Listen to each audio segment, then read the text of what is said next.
Hey everybody, Chung Fu Gaming here, and welcome to a new edition of The Art of War.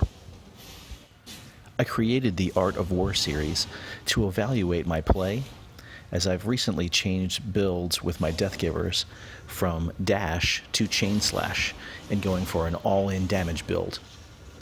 I'm taking a look at each of the engagements I've had over the last few days, taking a look at what went well, what I did wrong, to see if I can learn from my mistakes, and so that I can share that information with you.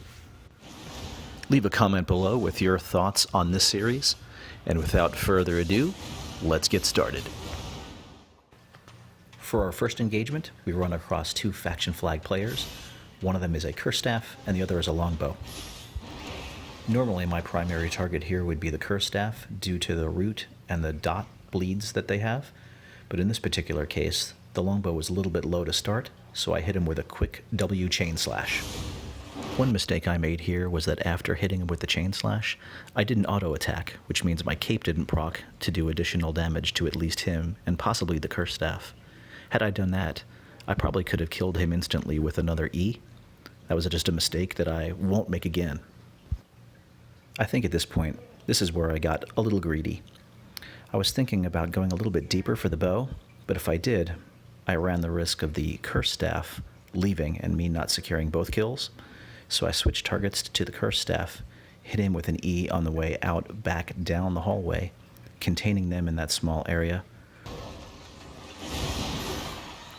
This is the part of my game for this build that I need to change. Right now I'm kiting out, spacing so that I don't take additional damage, like I was running dash with pork omelets or eel stew. But in fact, I'm running chain slash with beef stew for extra damage and my cape that I did not proc on my earlier attack. So it's a little bit of a different play style I'm not quite used to, but I'm getting used to it. At this point, hopefully it doesn't cost me. So I Hellion Shoe on the curse staff and hit him with a double E, although the second E was with his reflect back up, so I took some damage that I didn't need to take. At that point, the bow actually misses his ray of light and his E, which is a big relief for me. He then, instead of pressing the issue, turns around and runs straight into mobs, which is pretty much the last thing you want to do when you're being confronted by somebody in a dungeon. He's going to get chunked by these mobs.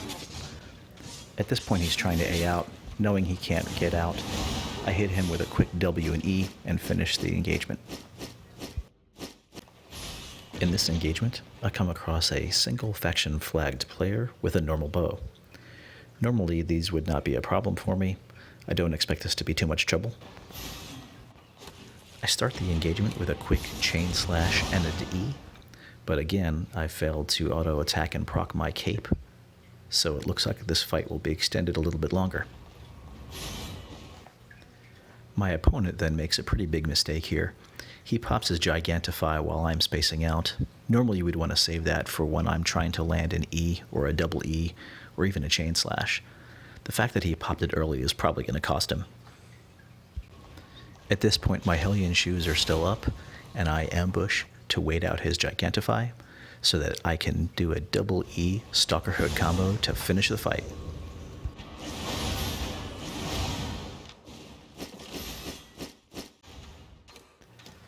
In this engagement, I'm diving headlong into 3 opponents. Normally that wouldn't be too bad, but this first opponent I can see is a tank with Guardian armor, which is going to be a big problem for me.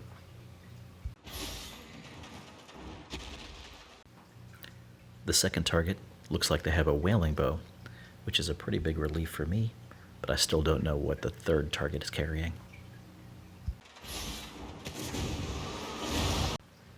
After landing a quick W and E on the whaling bow, I finally get the bad news. Target number 3 is on a carving sword with what looks like a Guardian helmet. This is going to be a tough matchup.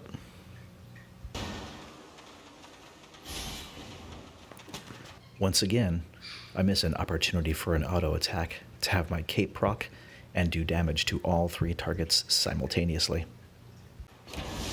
I Hellion Shoe on the whaling bow, hoping for the kill with a double E, and I am successful. I got a little unlucky here as the tank lands a stun, And this is really the problem with tanks against Deathgivers, especially with the Guardian armor revealing me from my position when I'm invisible. Tanks are just a tough matchup for us. I make a pretty big mistake here. I space out, trying to avoid damage from the carving sword. And yeah, carving swords do hurt, but I should stay aggressive here in this position. I do happen to land an auto attack which procs my cape and I put some damage on him, but overall I should be playing much more aggressively with this build. Now I've got both opponents chasing me, so I start restacking, pop a health pot, and then hit ambush. At this point in the fight, it's still very winnable for me. If I can Hellion Shoe to the carving sword and put a big burst of damage on him, I might be able to make this a one-on-one.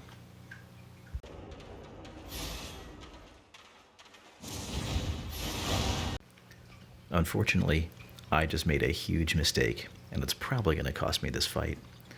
I mistakenly targeted the tank instead of the carving, so when I hit my W, I followed up with an E that hit the wrong target. Had I been able to land an E on the carving sword, I might have been able to hit my Hellion and a second E to make this a 1v1. Now I've got two dangerous opponents at a little over half health, and I'm not looking good.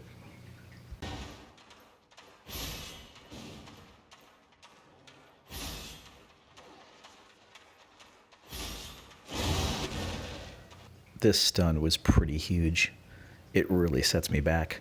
I was able to land an E on the tank, but that stun is really going to put me in a bad spot. Now I've got both in pursuit of me. I'm virtually out of energy, at half health. This is going to be tough. I managed to land a chain slash on both and get the tank really low. Unfortunately, I'm out of energy and I can't follow up with an E. This fight's over.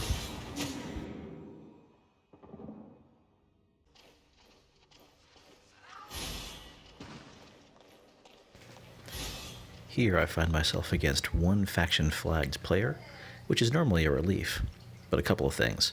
It is a one-handed dagger, and they can certainly dish out some punishment in a very short period of time. The second is, he's got a speed buff, which means if he wanted to leave, he could just leave immediately.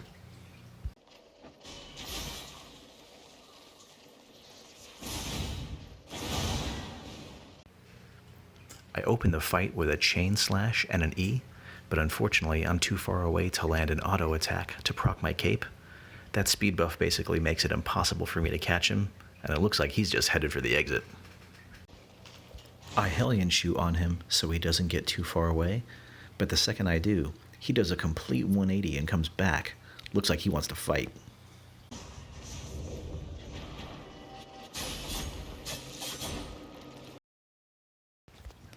So I made a few mistakes here. One is, I didn't get my E off after the Hellion Shoe, and then his Demon Cape procced, and then he just throws a ton of damage down on me. I'm at 60% already in about 2 seconds, so I basically have to ambush and wait out that damage buff.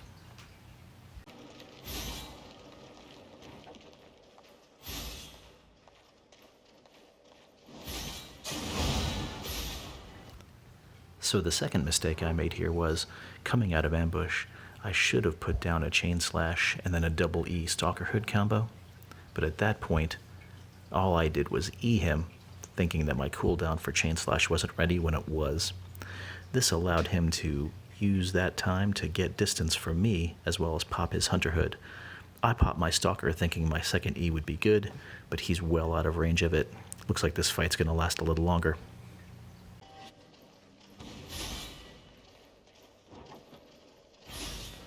I hit him with a chain slash on the way through, and then I'm able to get a Hellion Shoe for my final E to finish the fight.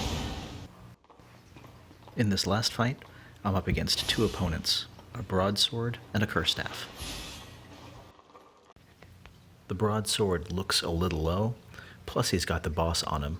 Let's see if I can take advantage and pile on. I hit him with a quick W and E and narrowly avoid the AoE from the boss. He spaces out and pops his Guardian Helm for 655 health. Yikes.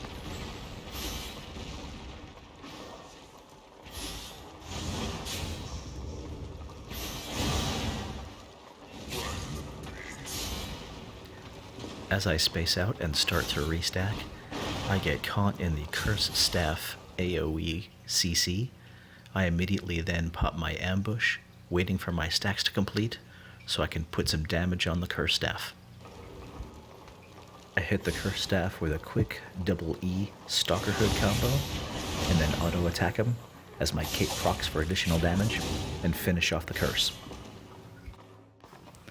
At this point, I'm basically just kiting around, waiting for my cooldowns to come back, hitting him with the occasional E, passing back and forth through invisibility, as he has nothing that can reveal me, waiting for my Hellion Shoes to pop up so I can hit him with the full combo.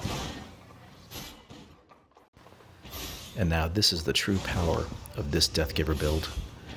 A chain slash and a double E with a Stalker Hood puts out over 2200 damage on this guy and finishes the fight. And wouldn't you know it, looks like we have ourselves another customer.